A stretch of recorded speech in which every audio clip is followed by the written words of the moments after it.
Hello, John back here, Juliet Oscar November. Now we're going to talk about getting my Acadia 32, which I named the Tribe of G, from Kemah, Texas to Apalachicola, Florida. Boy, that was an exercise in frustration. The shipper, Ultimate Boat Transport, whom I do not recommend, he came recommended to me by the boat broker down there in Kemah. But anyway, they sent a truck one day out of the blue. The trucker had them load the boat out of the shipyard. It's just still being worked on. No one called me, of course, even though they all had my cell phone number. The shipper then called me, all happy, etc., said the boat was loaded and ready to leave for Florida. I informed him, it's not ready to go, Rob. So just unload it and put it back on the hard. He was not pleased. It cost him $700, so he said, tough luck. Why didn't he call me the day before or the day before that, etc., etc. Then the boat was ready in about a week. OJ and all the other people had finished working on it. So the trucker is on the way, and he parks under a bridge about a mile from the shipyard. He didn't actually go to the shipyard, so the lady who runs the shipyard, Janice, who is a little bit of a difficult person, she tells him she can't release the boat until I approve the release. Well, Janice has got my cell phone number, but she didn't call me to say the truck was on the way and would like to load the boat.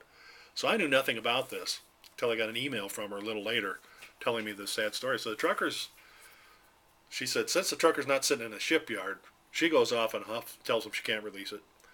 So he says, screw this. So he took a load to Minnesota. So there goes my truck.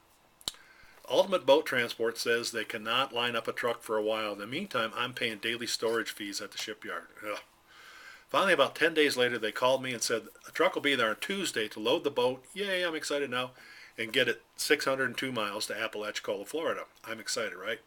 If he leaves Tuesday on a 600-mile run, he should arrive afternoon Wednesday, right? They can run 500 miles a day or 8 hours. But I do have to give him the benefit of the doubt in that it was a wide load, so he can't run at night in certain states, maybe all of them, I don't know. So anyway, I called Ultimate. They were supposed to give me the driver's phone number so I could find out where he was, which of course they didn't. The guy said he had given my phone number to the driver, whose name was Henry, a nice older gentleman from New Jersey, of all places. So I called the driver, got his voicemail, left him a message to call me, which of course he did not. So I'm staying in a motel in Apalachicola, by the way. I went down Tuesday, staying in the Best Western. So finally the driver called me Thursday evening after I waited Wednesday afternoon and all day Thursday. He said he was in Biloxi, Mississippi for the night and would be in about lunchtime on Friday. Excuse me. Okay, so I went back to the shipyard in Apalachicola to tell them the boat was going to be even later. Finally, at about 3 p.m., he showed up, and those guys at the shipyard in Apalachicola wanted to leave because it was at 3 o'clock, because that weekend was the Florida Seafood Festival, which is a big deal in Apalachicola, and they were going to ride on a big shrimp boat for the blessing of the fleet. But they agreed to stay long enough to get it off the truck, and then they raced out. That was fine. So while they were gone, I loaded gear and stuff out of my truck onto the boat. But back to the rest of the story. Oh, wait. Pardon me. Excuse me. The trucker said he couldn't unload the boat until I had paid the last half of the freight.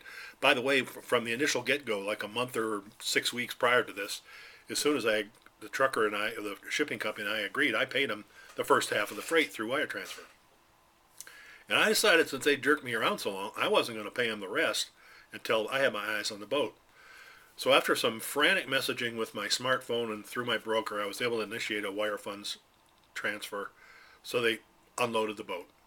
So after much messing around and waiting, the Tribe of G was unloaded and in the water, ready to move to her marina down Scipio Creek a bit. It was quite a week. I was pretty worn out, frustrated, but glad to see the boat. So anyway, more to follow. Have a great day. Please subscribe to my channel and tell your friends.